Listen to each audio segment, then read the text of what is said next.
பொண்ணு திருந்தவே இல்லைன்னா என்ன செய்வாங்க? பேரண்ட்ஸை கூட சொல்லுவாங்க. அப்போ பையனும் திருந்தலை பொண்ணும் திருந்தலை, அப்புறம் என்ன பண்ணுவாங்க? கிளாஸை விட்டு வெளியே அனுப்புவாங்க. அப்புறம் கிளாஸை விட்டு வெளியே அனுப்பியும் திரும்பலை அப்படின்னா ஸ்கூலை விட்டு அனுப்புவாங்க. கரெக்டா? வாத்தியார் அதுதான் செய்வார். வாத்தியாருக்கு என்னென்னு கேட்டினா, இந்த தப்பு செஞ்சால் இந்த தண்டனை, இந்த தவறு செஞ்சால் இந்த தண்டனை, அதை மாத்திரம்தான் அவர் நிறைவேற்றுவார். ஆனால் நம்ம ஆராதிக்கிற தேவன் நமக்கு யாருன்னு கேட்டிங்கன்னா தகப்பன். தகப்பனுக்கும் வாத்தியாருக்கு என்ன இருக்குது? வித்தியாசம் இருக்குது.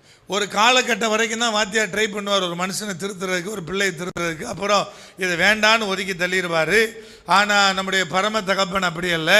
அவர் ஒதுக்கி தள்ளுறதே இல்லை. எந்த தகப்பனாக இருந்தாலும் தள்ளவே மாட்டார். கடைசி வர அது என்ன பாடுபட்டாகிலும் அவனை திருத்தணும்னு முற்படுவார். அதுதான் வாத்தியாருக்கும் தகப்பனுக்கு இருக்கிற வித்தியாசம்.